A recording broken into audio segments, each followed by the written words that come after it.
What is going on, Bucs fans, NCFP fans? Evan Wanish here, co-host of the Campfire Podcast, back at you with yet another video talking about the Buccaneers.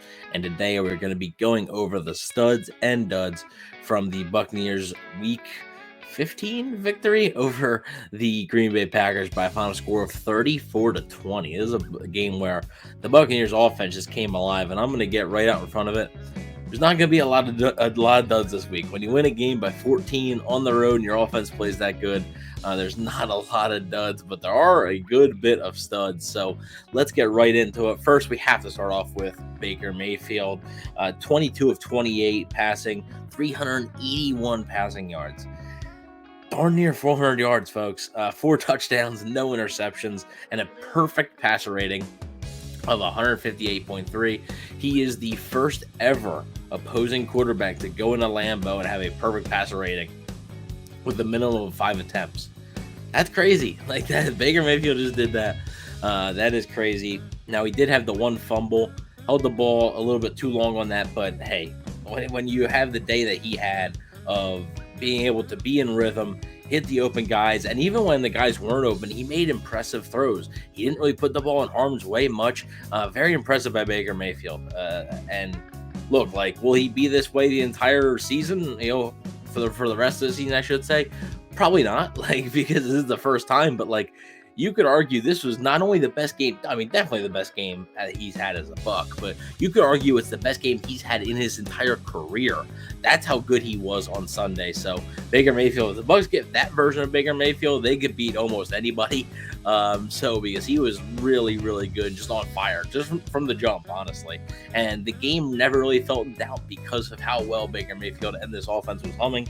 Another reason the offense was humming was Rashad White, 21 carries, 89 yards, 4.2 yards average, but also he had 2 catches for 50 yards and a touchdown, and that's his second straight week with a receiving touchdown. This was a 26-yarder, so he's making an impact in both the run and pass games, and that's what I think you're really looking for out of Rashad White there, and he's been really, really good for the Buccaneers the past few weeks, and to me, it's no coincidence that when he's turned it on and he's been good, this offense has moved the ball effectively and has been able to score points. So I think the Buccaneers for the rest of this season are going to look to get Rashad White more reps, more touches, look to get him the football any way they possibly can, because it's definitely a big key part of their offense. Now we're going to move on to Chris Godwin, and this is one of the first times Chris Godwin's going to be on the studs list. It's about time. 10 catches, 155 yards. Didn't score a touchdown, but hey, if you get 10 catches and over 150 yards receiving, that's okay with me if you don't score. Godwin was a third down machine. I mean, it seemed like every time they needed a third down conversion, Godwin was the guy to go to, and really a coming out party for Chris Godwin. Only the second time that he's gone over 100 yards receiving this season, but 10 catches is his season high. So really, really nice day for Chris Godwin there, and hopefully this is a sign of things to come for this Buccaneers offense in terms of getting Chris Godwin involved and making sure that he's getting the football. And because, again, I've said on the podcast many times, I think this offense is best and it works in rhythm and on time when Chris Godwin and Mike Evans are both involved in the offense, not when it's one or the other. So Mike Evans also had a nice day today. I'm not going to include him in the studs list, but he had a nice day, 4 catches, 57 yards, and a touchdown. So had a nice day as well. But yeah, Chris Godwin came to play for the Buccaneers. Now we're going to move on to the defensive side of the football, because I could name a lot of people on offense, but I don't want to do that. I want to name some defensive guys really quick. Anto Winfield led the team in tackles, 10 total tackles, 2 assists, and a forced fumble. He is charged with a forced fumble there. So another game, Anto Winfield, what can you say? Another great performance out of him. Lavonte David was second in the team in tackles with 9. Also had a half sack that he shared with Shaq Barrett, and it ended up being on the 4th down play, which caused the fumble. Barrett was charged with the forced fumble, but David also gets credit for a half sack there. So Lavonte David still playing at just a very high level. And then KJ Britt, I'm going to shout him out as well. 6 total tackles, 3 assists, and playing solid linebacker, just doing exactly what was needed of him, and it was really, really good to see.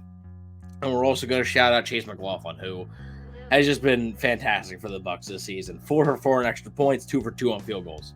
what more can you ask from Chase McLaughlin there? And yeah, fantastic. Really, really fantastic. Probably, I would say, I think that the best free agent signing that the Buccaneers had this past offseason. I mean, I know Baker Mayfield has worked out for them, but Chase McLaughlin's got to be their best free agent signing from this past offseason. It's just been, he's been money all year in some big time spots. So Chase McLaughlin is a stud. Now, we're going to get on to the duds. I'm going to be honest. I have one, and it's a guy who didn't even play. Devon White is a dud to me. So the story is basically Devon White practiced all week last week, and it was reported that it was a coach's decision that Devon White would not play. Todd Bowles then said that Devon White said he couldn't go, and then there was this whole thing that Rick Stroud reported that Devon White was basically told that he was going to be benched in favor of KJ Britt anyway. Heard this, and then basically told the coaches, hey, I can't go. That's not the type of behavior you want to see out of a guy who is in a contract year and is coming up on free agency. Like, we only have a few games left. Even if the Buccaneers make the playoffs, we only have a few games left in the season, and Devon White has just left a sour taste in so many Bucs fans' mouths and the Bucs themselves. I mean, honestly, it's there's a reason why it was a coach's decision. Now they're going to say all the right things. I think when Todd Bowles says, oh, he said he couldn't go, he felt fine, Greg Allman, I think, brought up a great point that said basically if it was an injury, the Buccaneers could have easily said it was injury related. They came out and specifically said that it was not injury related. It was a coach's decision. So that tells me that they're just trying to save face a little bit there.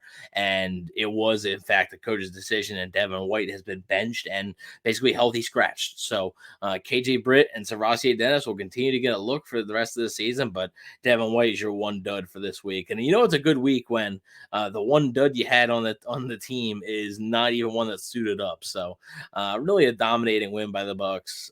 Defense left a little to be desired at times, but the offense was just so good it didn't really matter. This was the type of offensive performance they've been searching for all season. Really, the past 2 seasons, I mean, they weren't even like that effective and that good all last year with Tom Brady at the helm. So the last time I think I saw the Bucs offense that good was in the 2021 season, and that was a special offense. So hopefully the Buccaneers can continue to ride this momentum. 3-game winning streak now. Hopefully heading into a game on Christmas Eve against Jacksonville, they can step up to the plate. It's going to be a tough opponent for sure, but Jacksonville also has some questions about Trevor Lawrence possibly being in concussion protocol. So we'll have to wait and see who the starter is there. But let me know what you guys think in the comment section below. Who are your studs? Who are your duds for this week?